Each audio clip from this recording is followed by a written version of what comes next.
درود بر و سلام بر همه دوستان. خوش اومدید به کانال موج فردا. این قراره تو این یه دوره جامع در مورد ویندوز سرور 2025 داشته باشیم و از الان دقیقا نمیتونم بگم طول دوره چقدر، مدتش چقدر خواهد بود و سعی خواهم کرد که مفاهیم کلی ویندوز سرور رو توضیح بدم و ویندوز سرور 2025. چیزی که مهمه و مفاهیم کلی که میتونم ولی بهتون بگم، قراره که اینجا حالا از بخش اول یه مقدمه کلی من داشته باشم و بعد از اون وارد بحث اینترفیس ها خواهم شد. اینترفیس ها رو توضیح میدم. وارد بخش کور اینترفیس میشیم. کور اینترفیس ها همون DHCP، اکتیو دایرکتوری، DNS، DHCP و بقیه موارد رو خواهم توضیح داد. قسمت نتورینگ رو میگم. ببینید من اینجا دقیقا وارد بخش شبکه نمیشم، فقط هر جایی که لازم باشه برمیگردیم به عقب، چون پیش نیاز هست و نه به صورت مستقیم، ولی خیلی مهمه که درک خوبی از شبکه داشته باشیم. قسمت سرتیفیکیت ها یا همون مجوزها رو خواهم گفت. قسمت اینترنت اینفورمیشن سرویس همون IIS، وب سرویس ها و وب سرور ها رو خواهم گفت. ریموت اکسس، حتما دسترسی های دور، دسترسی های دسکتاپ و چیزایی که مثل مانیتورینگ و بکاپ، پشتیبانی و نگهداری سیستم رو خواهیم گفت. قسمت مشکلات، ترابل شوتینگ ها رو خواهم گفت. سیستم اینساید، گروپ پالیسی. قسمت فایل شیرینگ و دیتا کنترل رو میگم، ذخیره و نگهداری داده ها، اشتراک داده ها و فایل ها. سرور کور رو حتما خواهم گفت و گفتم که از الان قسمت اتوماتیزی اون یا همون سرویس های اینترفیس و برنامه قابل اجرا رو بررسی میکنیم. ولی چیزی که مهمه این یه دید کلی است. حالا هر جا هر مبحثی هر موردی بود یا شما برام کامنت گذاشتین، حتما میتونم بررسی کنم، نگاه کنم با هم که آیا توی این فصل یا تو دوره قابل اجرای و جا دادن هست یا نه. میتونیم در موردش بحث کنیم، به توضیح بدم. از بخش اول شروع میکنیم. یه مقدمه کلی خواهم گفت. نشونتون میدم چطور ماشین مجازی. ما اینجا از ماشین مجازی خود ویندوز هایپر بی استفاده میکنیم و نصب ویندوز سرور 2025. قبل از هر چیزی من احتمالاً از این شورتکات های کیبوردم زیاد استفاده میکنم. یه مرور کلی از شورتکات ها داشته باشیم، چیزی که احتمالش هست من زیاد استفاده کنم بدون اینکه موسم رو روی آیکونا ببرم. چیزی که مهمه این هست که میتونم از پنجره و X یا پنجره X برای کویک لینک من که سریع اگر بخوام یک دسترسی سریع به اینجا داشته باشم، کویک بشه، سریع باز بشه، بدونم بخوام گرید منیجر رو باز کنم یا هر چیز دیگه که اینجاست. از پنجره آی برای باز کردن ستینگز استفاده میکنم، ویندوز ستینگز، که خیلی سریع اینجا برای من باز میشه. چیز دیگه که ممکن استفاده کنم پنجره و دی برای مینیمایز کردن. پنجره آر که یک دستور عمل، یک شورتکات خیلی قدیمیه برای باز کردن قسمت ران ویندوز استفاده میکنم. من یه صورت کلی اینجا نوشتم چیزایی که استفاده میکنم به صورت کلی. پنجره M برای مینیمایز کردن. پنجره E زیاد استفاده میکنم زمانی که بخوام یک اکسپلورر باز کنم، مستقیم وارد اکسپلورر میشم. و چیزایی مثل حالا دستور پنجره L که میشناسید خودتون، برای لاک کردن کامپیوتر هست. ویندوز تب استفاده میکنیم اگر بخوایم تبای دیگه یا یک پنجره جدید دیگه اینجا بسازیم. این قابلیت جدیده. بعد ویندوز کنترل دی اگر بخوایم یک دسکتاپ ورچوال بسازیم، یک دسکتاپ جدید بسازیم، پنجره کنترل دی همینجور که میبینید یه صفحه جدید باز شد، اینجا نوشته 2. و اگر من پنجره کنترل فلش سمت چپ یا راست رو بزنم، بین صفحه ها میتونم، صفحه های مجازی میتونم حرکت کنم. اینجور که میبینیم پایین نوشته دسکتاپ شماره 2، دسکتاپ شماره 1. خوبیای زیادی داره این کار. یه موقع صفحه کمه یا جا کمه میتونیم یه سری رو تو دسکتاپ شماره 1 اجرا کنیم، بعضی رو توی دسکتاپ شماره 2. این فایلی است که در موردش صحبت می‌کردم. خب اجازه بدین شروع کنم با نصب ماشین مجازی. شما اگر وارد قسمت کنترل پنل سیستمتون بشین، از توی قسمت استاندارد پروگرام، حالا من زبان کامپیوتر من دقیقا انگلیسی نیست، بهتر از قسمت پروگرام و فیچرز وارد بشیم که هممون یه دید کلی در موردش داره. چیزی که خیلی مهمه اینجا از قسمت ویندوز فیچرز اکتیو، اینجا باید مطمئن بشید که هایپر وی فعال هست و اکتیو هست. همینجور که میبینید دوتایی گزینه‌شون من چک کردم. بعد از نصب نیاز به ریستارت داره، سیستم باید ریستارت بشه. بعد از اون که این گزینه‌ها رو فعال کردید، هایپر وی منیجر اینجا فعال میشه. اگر هم توی قسمت استارت نبود تایپش کنید هایپر وی منیجر. این قسمت سریعش هم یا بعدش توضیح میدم، سعی کنید ادش کنید تو قسمت استارت رو. همینجور که میبینید من از قبل تو ویندوز یه ویندوز معمولی و یه ویندوز سرور دارم. البته ویندوز سرور 2019 هست، تاشو میتونم پاک کنم. خب این یه محیط کلی از هایپر وی، همون ماشین مجازی خود ویندوز هست که به صورت رایگان میتونید ازش استفاده کنید. قسمت فایل یه قسمت آپشن داره، اگر بخواید دادای قبلی یا همون کشا رو پاک کنید میتونید از اینجا استفاده کنید که مطمئن بشین چیزی داخلش نیست.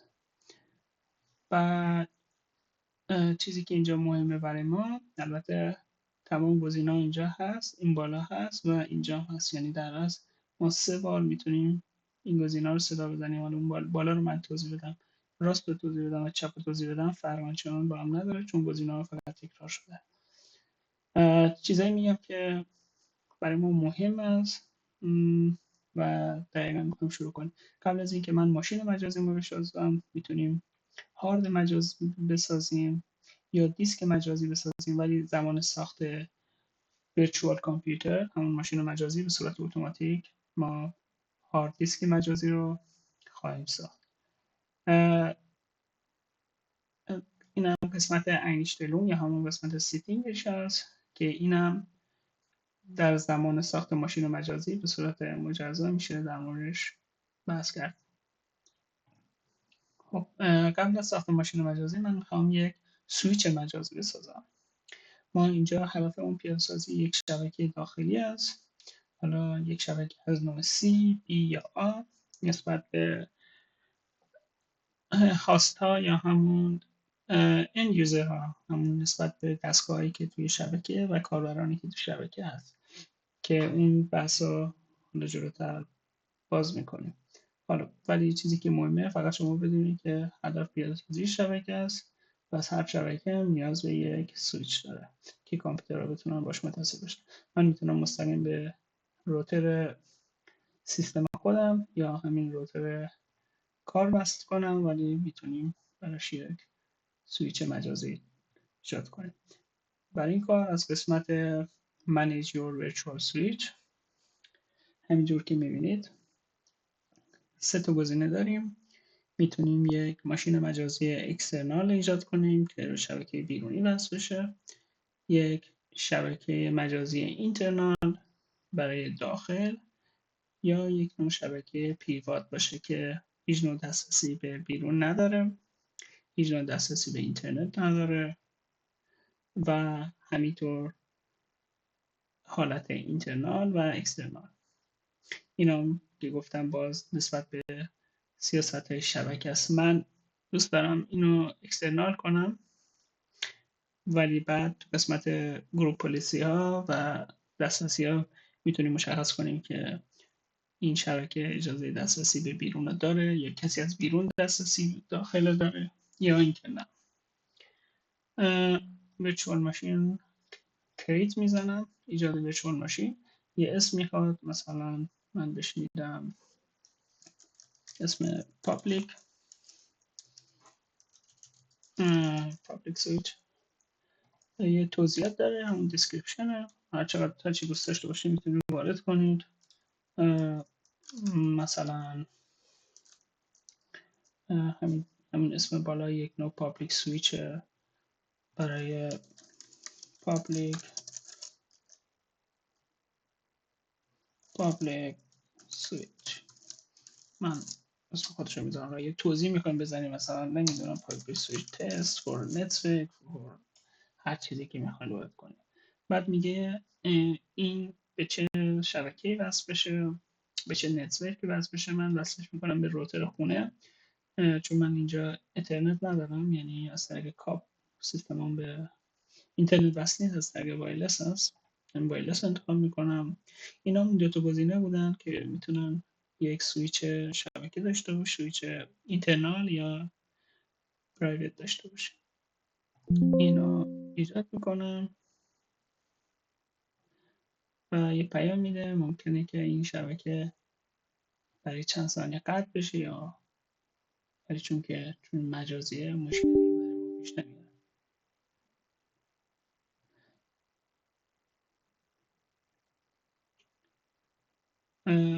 یک ایرور داده به ما فعلا. خب ما هیچ تغییراتی داخلش ندادیم. حالا چرا این ایرور داد بهمون؟ دقیقا بعدا نگاه میکنیم اگر به مشکلی برخوردیم. Manage your virtual switch.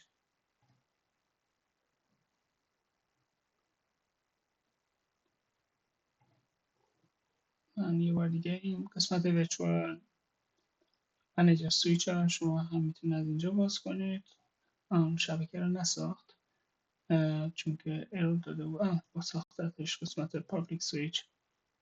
ببینید این دیفالت سویچ هم هست، شما این هم میتونید استفاده کنید. به صورت پیش‌فرض خودش یه دونه بهتون داده که اگر نخواهید دیفالت پابلیک بسازید، مثلا اگر این شبکه این سویچ از نوع اینترنال بود، شما میتونید از سویچ دیفالت خود ماشین مجازی هایپر وی منیجر استفاده کنید. همینجور که احتمالاً چون که اون یه دونه بود اینجا به من قبلا ایرور داده بود، گفته بود مثلا شما اینو دارید، ولی این دیفالتش هست که بازم میبینیم به شبکه وایرلس من نصب شده، اسمش دیفالت سویچ یا حالت پابلیک سویچ. حالا چون من تغییرش دادم به اینترنال میتونم اسمش رو بکنم اینترنال سویچ. پس ما از همون دیفالت سویچ استفاده میکنیم. بعد از ایجاد ماشین مجازیمون یا سرور مجازیمون وارد بخش ویرچوال کامپیوتر میشیم. سریع از قسمت اینجا شما میتونید ماشین مجازی جدید ایمپورت کنید، ولی ما نمیخوایم ایمپورت کنیم، میخوایم بسازیم. از قسمت نیو ویرچوال کامپیوتر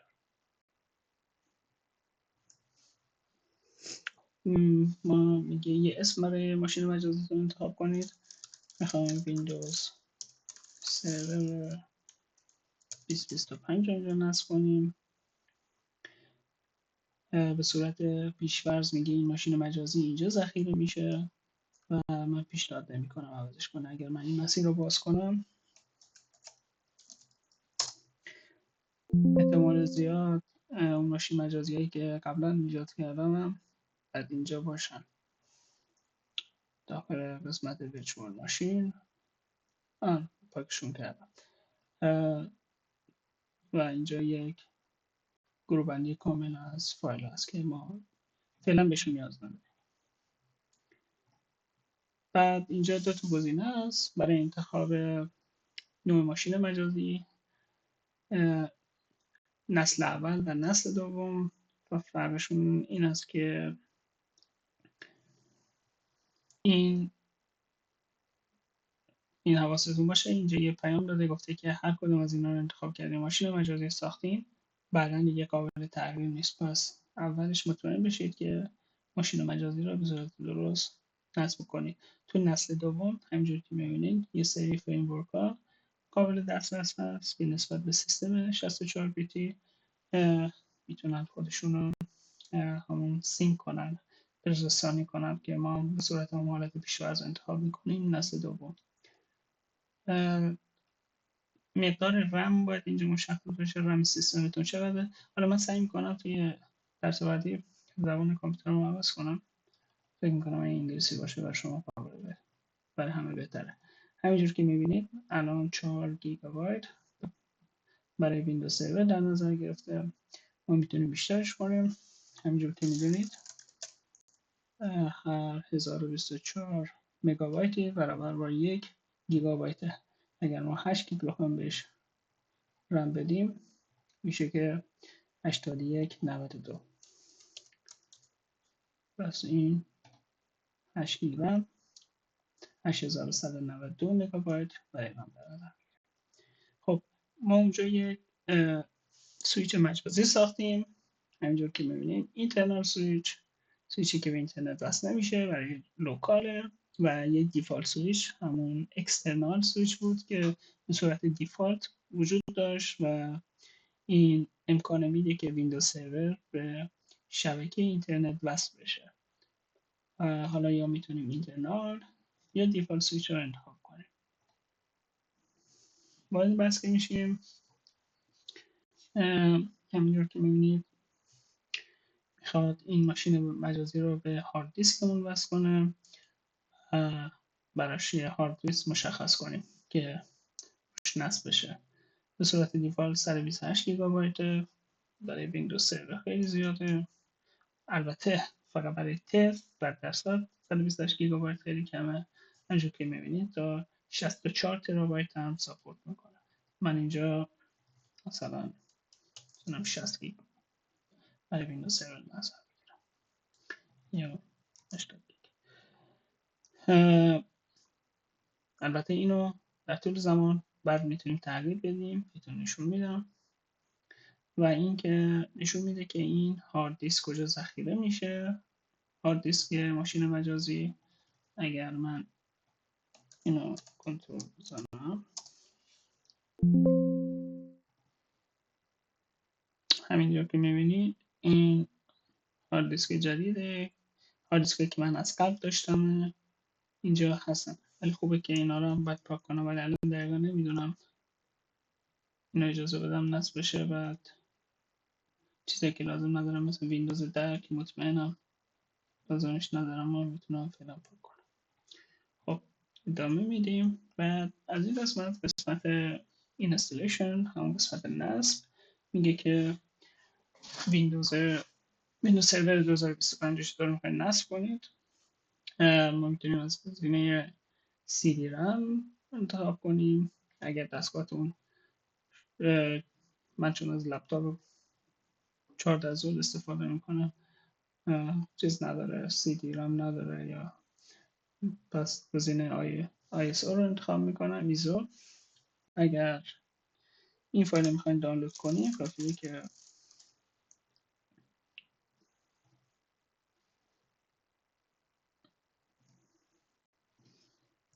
اینجا ویندوز سرور 2025 ISO اگر بزنید دانلود. خب همونجور که میبینید نسخه آزمون 6 اینجا هست. از این قسمت شما هر نوعیشو که بخواید، آلمانی، فارسی که بخشی نداره، انگلیسی، ولی فکر کنم من دوباره آلمانیشون از دانلود کرده بودم، تونم بذارم 5 گیگ، چون دانلود کرده بودم ولی فکر میکنم انگلیسی نبود.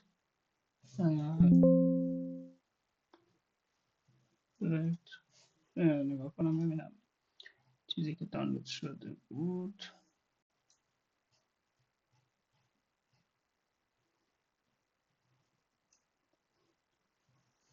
ویندوز سرور که اینکه اصلا دانلود نکرده بودم، مثل اینکه ندارمش. خب میتونیم یکم صبر کنیم تا دانلود بشه. بازم سرعت اینترنت جالب نیست. ویدیو رو پازه میکنم تا دانلود بشه و باز میام ادامه میدیم.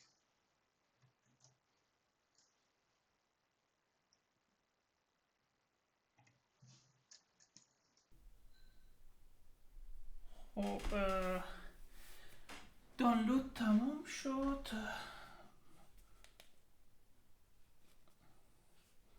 اگر فکر کنم صدام قطع شده از اینجا نگاه کنم.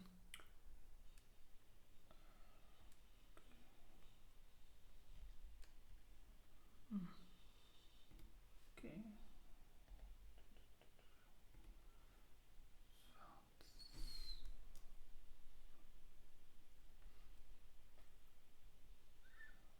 آره صدام میکروفونم فکر کنم خاموش شده، ببخشید. خب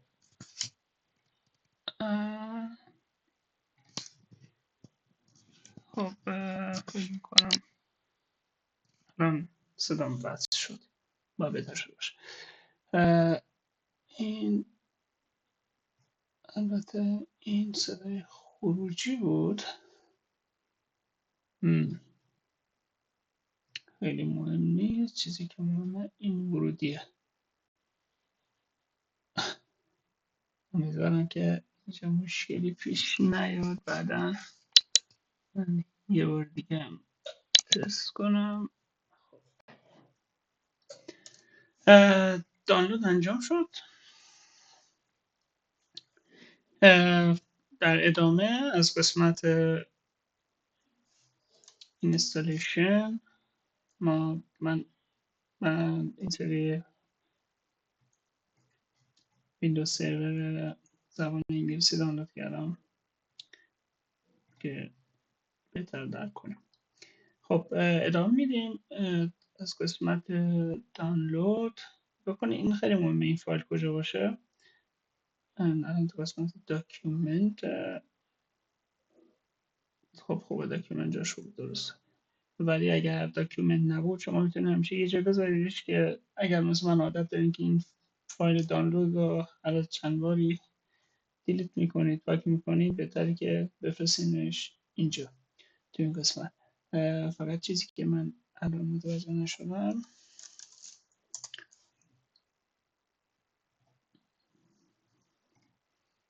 این کجا دانلود شد؟ ویندوز سرور. خب آره من اینو قبلا دانلود کرده بودم. زبان ولی آلمانی بود، الان انگلیسیه. اینو میذارم توی پوشه داکیومنتم، فکر کنم دسترسیش بهتر باشه، چون ممکنه اون پوشه دانلود رو پاک کنم. البته اجازه نمیده پاکش کنید زمانی که ماشین مجازی میسازیم، ولی اینجا نباشه بهتره. یه میتونید بزنیش داخل درایو یکی از درایو دیگه‌تون. البته من یه دونه درایو بیشتر ندارم، اینا یو اس بی هست.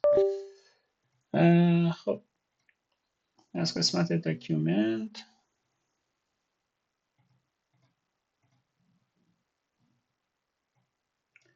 فایل ویندوز سرور 2025 انتخاب میکنم. اسمش اگر دوست دارین عوض کنید.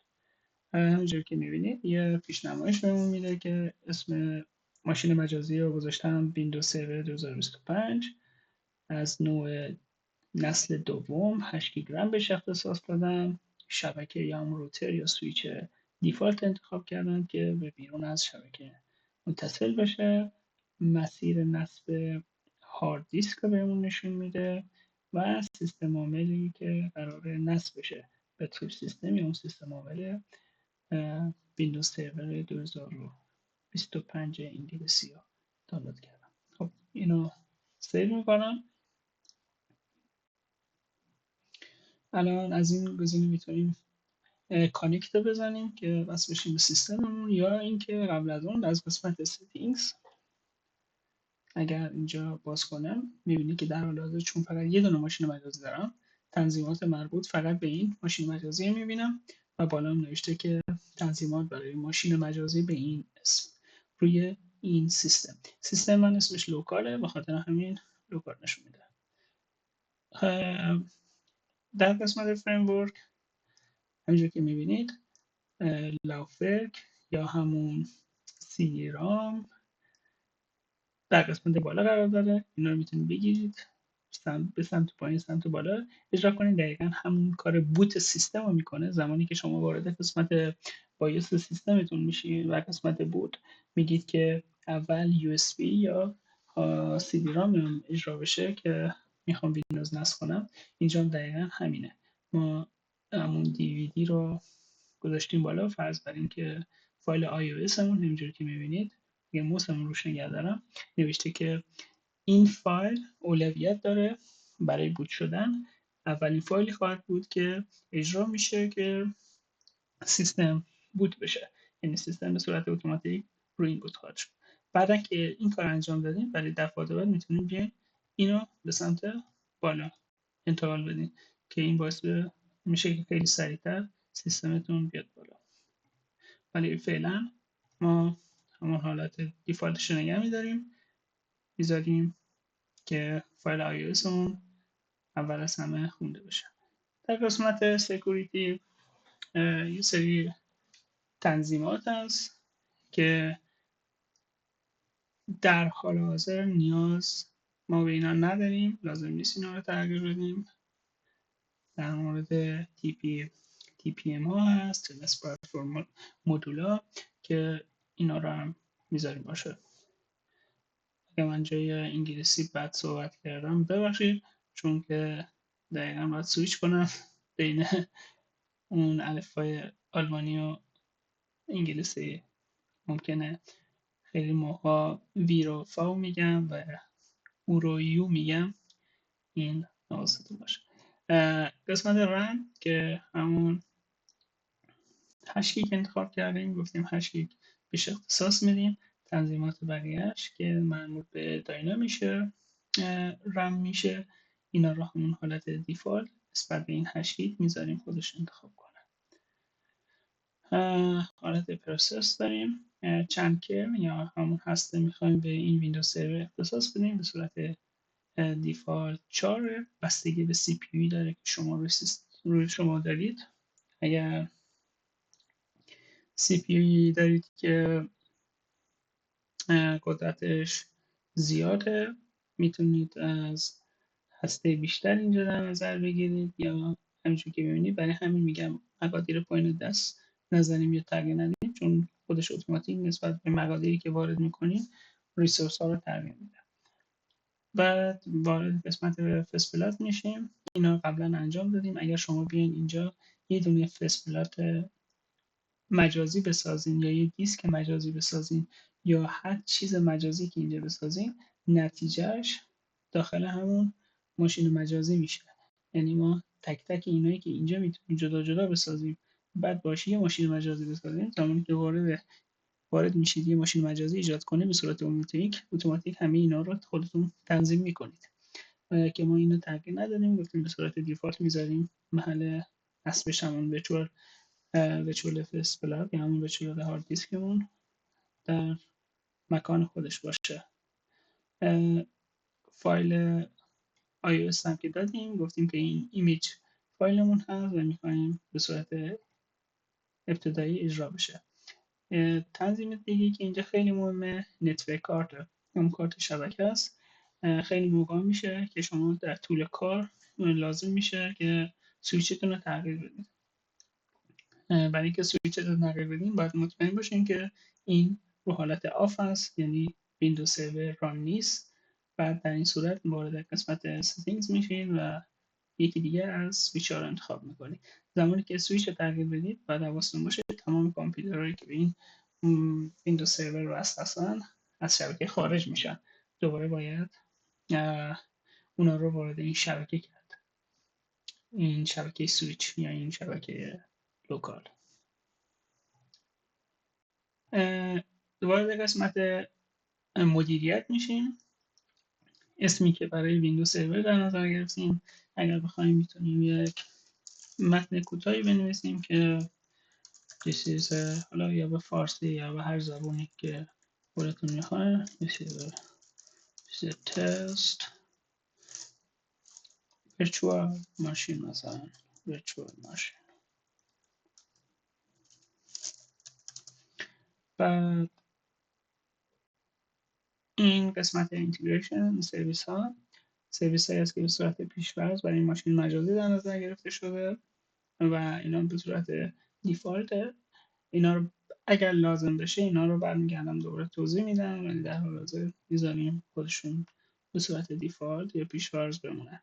و اینجا چیزی که توی این قسمت مهمه، اون قسمت ورچوال کامپیوتر رو میتونین آپشناش رو کانفیگوریشن کنین. همونجوری که گفتم این فایل ها هست که بعد از هر بار تغییر اینجا در قسمت فایلتون تغییر میکنه. اینم که محل ذخیره پیجینگ دات فایل ها هستن. دوباره ریسورسش برمیگرده به اون فایل که ما اینا همشون دیفالتن. شما نمیدونم طبق چه شرایطی ممکنه براتون پیش بیاد که کل این تنظیمات یا ماشین مجازی نخواین رو سیستم خودتون انجام بدید، روی سیستم دیگه انجام بدید. من سیستم دیگه منظورم یک هارد دیسک اکسترناله، به خاطر همین بعداً باید این مسیرها رو تغییر بدید. ولی به صورت پیشرفت اگر به صورت آدرس دیفالت تغییر بدید اینا خودشون اتوماتیک تغییر میکنن. چیز دیگه مهمی اینجا نیست که بخوام توضیح بدم. این قسمت اوکی میکنیم، بعد روی اسم ماشین مجازی راست کلیک میکنم و کانکت میزنم. همینجور که میبینید این پنجره باز میشه که اسم ماشین مجازی میاره. دکمه استارت که بزنم شروع میکنه به اجرای ماشین مجازی. در صورتی که این ایرور براتون اومد، گفت که press any key to boot، یعنی که فایل iOS رو پیدا نکرده. در صورتی که ما اینجا در قسمت settings گفتیم که میخوایم اول تو قسمت بوت فایل ما iOS ما بوت بشه. ممکنه این پیش بیاد.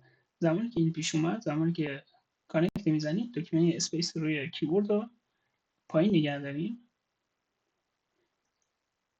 من دکمه اسپیس رو پایین نگه داشتم. این رو ریستارت میکنم. ویندوز MS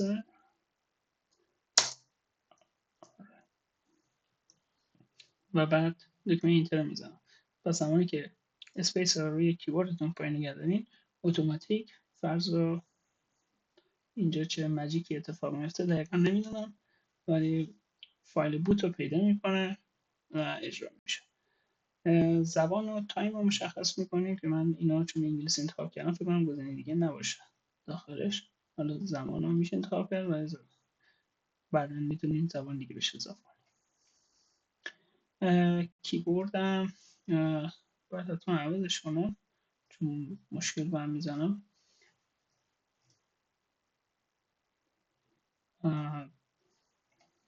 کیبوردم رو تغییر میدم. بعد بله موافق هستم که ویندوز سرور روی این سیستم روی ماشین نصب کنم. اینا همینجا که می‌بینید یک مراحل کامل نصب. خب از تو این ایمیج که ما میخوایم نصب کنیم 4 تا گزینه وجود داره: استاندارد اکستنشن و دیتا سنتر که کامل ترین نوع ویندوز سرور. چون که حالا ما اینجا هزینه قرار نیست پرداخت کنیم و رایگان است، حواستون باشه که این دو گزینه استاندارد، گزینه کامند لاین است، گزینه است که دسکتاپ نداره. اینو که ببینید حالت دسکتاپ حالت گرافیک هست، یعنی که شما با اشیا کار میکنید. ولی اگر استاندارد، حالا چه دیتا سنتر چه استاندارد رو بدون دسکتاپ انتخاب کنید، ویندوز سروری که نصب کنید کامند لاینه، فقط حالت همون کامند لاین دیگه، حالت داس یا همون حالت بدون گرافیکه. من دیتا سنتر رو انتخاب میکنم.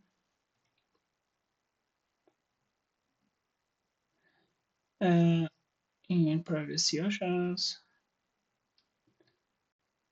اینا انتخاب میکنیم. بعد گزینه سرچ سرچ فور دیسک، فایلمون رو انتخاب کرد.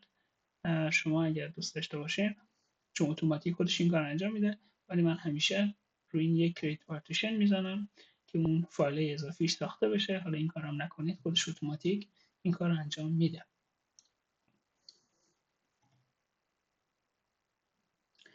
میبینید که یک فایل رزرو برای پارتیشن 2.1 انتخاب میکنه، MSR رزرو برای فایل بایوس و تنظیمات هست. شما اگر این کارم نکنید خودش اتوماتیک اینا رو ایجاد میکنه، ولی میتونید که پارتیشن رو بزنید که این فایل ها همینجا ساخته بشه.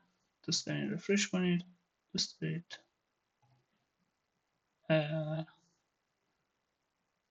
فرمت کنید، میتونید فرمت کنید.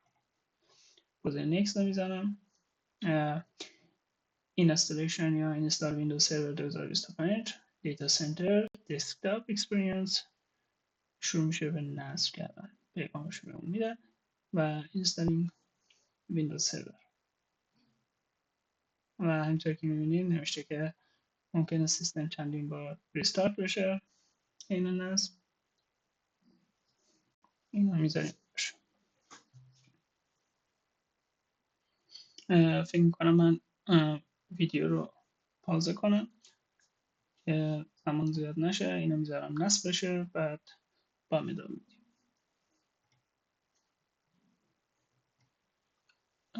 خیلی خوب، قسمت نصب تموم شد، خودش اتوماتیک وارد قسمت اجرا شد.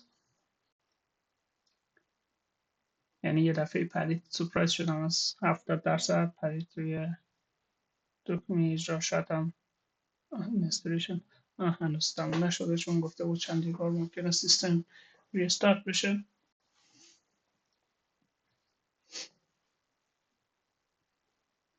Please keep your computer on. خب میذاریم آن باشه. و این وسط من برای اینکه حسنم سر نره، اینو یادم رفت عوض کنم، اسمو از موج فردا به موج دانش تغییر دادم. فقط انگلیسیش یادم رفته عوض کنم. اینو باید عوض کنم. و اینکه این قسمت سعی میکنم از دستورات پاورپوینت هم زیاد بگم، چون که زمانی که اتوماتیزیون انجام میدین، حالت فرصش یادم نمیاد، یه سری کارا رو اجازه میدید به صورت خودکار انجام بشه یا به صورت برنامه مینویسید، میتونید از همون زبون از پاورشل استفاده کنید برای برنامه نویسی. پاورشل هم همینجوری که میدونید 2 تا نسخه داره.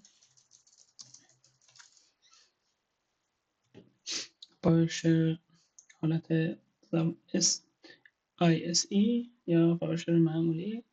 زمانی که ISE رو باز کنم، حالا این وسط فقط یک توضیح مختصر داده باشیم تا اونجا نصب میشه. به صورت کلی شما اجازه دارید که پاورشل رو در 2 حالت اجرا کنید. حالت ادمین، به صورت ادمین، چون یه سری دستورات بدون احراز هویت ادمنستریتور قابل اجرا نیستن. اینجا یه سری به فعلا رو گفته، یه سری دستورات رو گفته.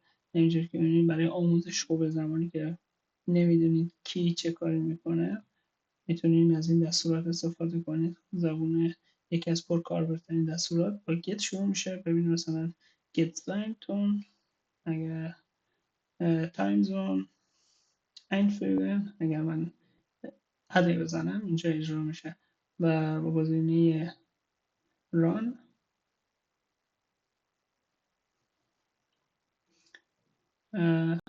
یا اینکه بهتر از اون حالت اسکریپت رو باز میکنم ببینم اون بالا اضافه میشه. خب اون بالا اضافه نشد، ولی اینجا اگر اینتر کنید تایم زون اساس چیزشو پاک کردم اشتباهی، ایران اگر رو اضافه کنم میبینید که بهتون میگه که محلتون، زبانتون و هر اطلاعاتی که مربوط به تایم زون باشه. اگر اون بالا به صورت اسکریپت بنویسید زمانی یه سری موقع ممکنه یه سری دستورات بنویسید که چند خطی باشه. بخواید فایل PS1 رو اجرا کنید، فایل PS1 رو من این وسط یکم وقت گرفتم که اینو توضیح بدم، اینجا اومد. آره میتونید که یک دستور کامل بنویسید. خب اینو میبندم. خب همونجور که می‌بینید به صورت پیش‌فرض برای ویندوز سرور اسم یوزرنیم ادمنستراتور رو انتخاب کرده که ما نمیتونیم تغییرش بدیم. یه پسورد انتخاب میکنیم. پسوردتون باید حداقل 8 رقم باشه و همون حالت کامبینیشن داشته باشه از حروف و اعداد و اون سایشن ها، اون علامت ها.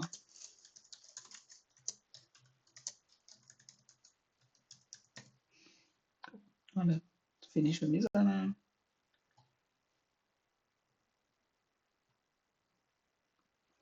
اینو اگر میبینید اندازه صفحه رو انتخاب میکنه، میگه میخواین چه حالتی ببینید.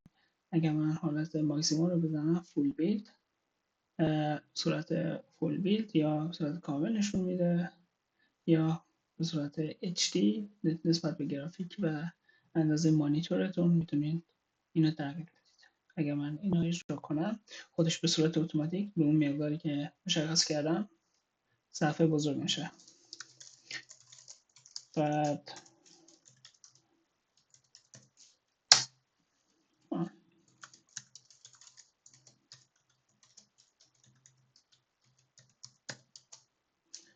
password is incorrect. چرا؟ امیدوارم که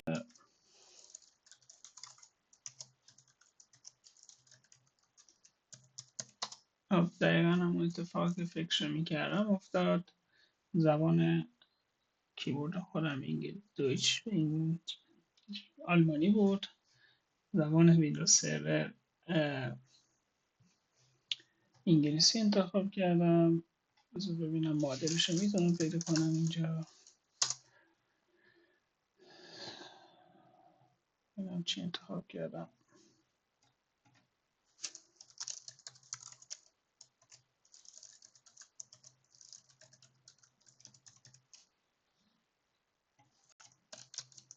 امیدوارم بشه پیست کرد. بله پیست نمیشه کرد. چیزی که لازم دارم زبان انگلیسیه.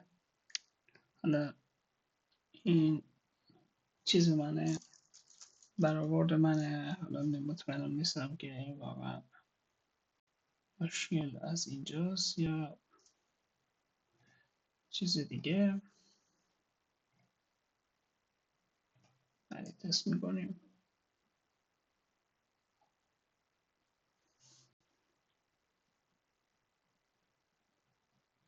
امروز هم که اینترنت کلا افتضاحه.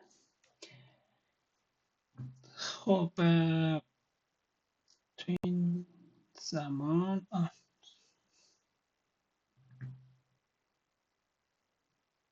شروع کرد دانلود کردن.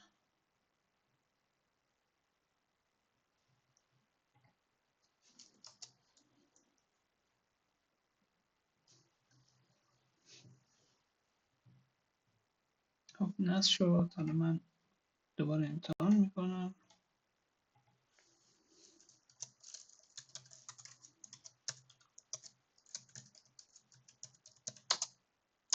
بازم اشتباه است. ریست پسورد داریم اینجا، متاسفانه نه.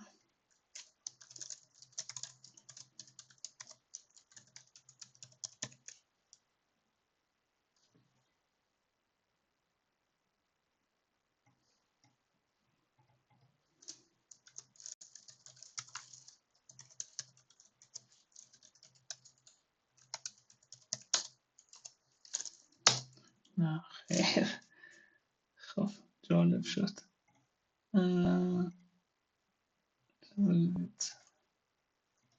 چون من دوبار تایپش کردم ممکن نیست که اشتباه زده باشم. اوکی. انقدر اشتباه زدیم که سیستم ریستارت شد.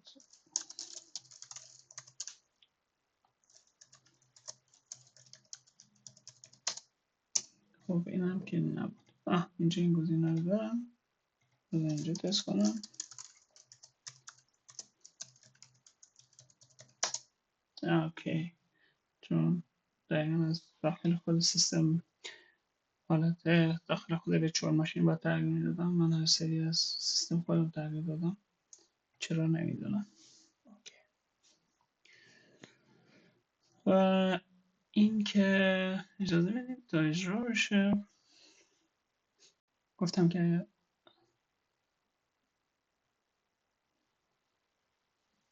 اگر بخواید که ویندوزتون به صورت فول اجرا بشه، شما میتونید اینجا از قسمت، البته الان دیگه قابل تغییر نیست، از قسمت سایز میتونید سایز صفحه رو عوض کنید یا همون اول کار. چون هر سری که شما ماشین مجازی رو اجرا کنید بهتون میپرسه که به چه اندازه میخواین نمایش داده بشه به اون سایزش. این قسمت منیجر، هایپر منیجر هم لازم ندارین. اگر دوست دارین میتونید ببندید. و اینکه یک لحظه اومد، به احتمال زیاد چون برای بار اول اجرا میشه کلی آپدیت داره که باید کلی آپدیت انجام بشه که میدونم یکم زمان میره.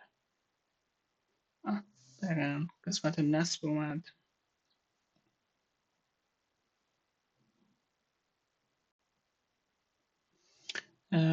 اینو میذاریم required only و دقیقا مراحل نصب مثل مراحل نصب خیلی سریع وارد شد. سپرایزمون کرد دوباره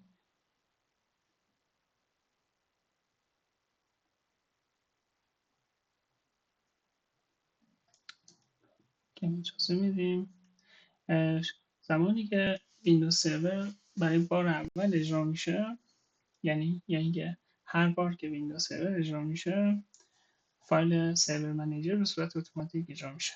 اگر نمیخواین این فایل سرور منیجر که این باشه به صورت اتوماتیک هر سری اجرا بشه، میتونید از دو قسمت منیجر، سرویس منیجر پراپرتیز،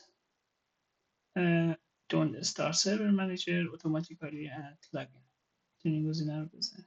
چون خیلی موقع ممکنه ویندوز سرور بیاد بالا ولی شما مستقیما نخواین وارد سرور منیجر بشین، میتونید اینو کات کنید که هر سری به صورت دستی سرور منیجر رو از اینجا اجرا کنید.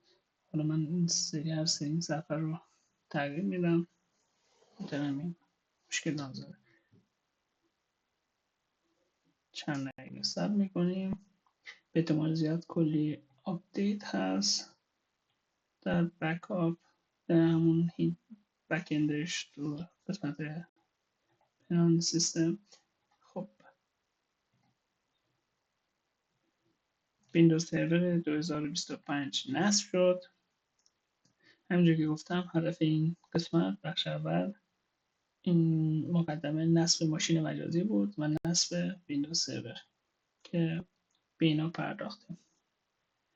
در قسمت بعدی وارد بخش ویندوز سرور میشیم. فکر میکنم از دومین کنترل شروع کنم چون که پایه‌ترین و اساسی ترین مفهوم ویندوز سرور میتونه باشه.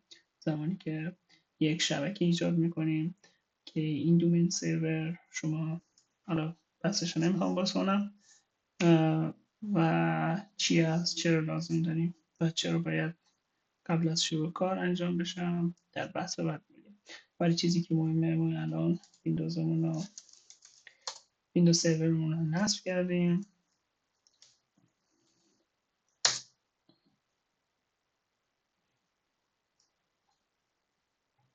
همینجور که میبینید صورت اتوماتیک نصب شده و قابل اجراست. خیلی جالب. چیز دیگه که لازم داریم میتونم نگاه کنم، مثلا IP کانفیگ رو نگاه کنیم. همینطور که میبینید گیتوی راوتر رو گرفت. چرا؟ چون که وصل شد به سرور همون سویچ دیفالتمون. اگر حالا بزنم، خب اگر نگاه کنیم هاست نیم اسم کامپیوتر به صورت پیش‌فرضه که این حتما باید عوض بشه. IP راوتر رو نشون نداد و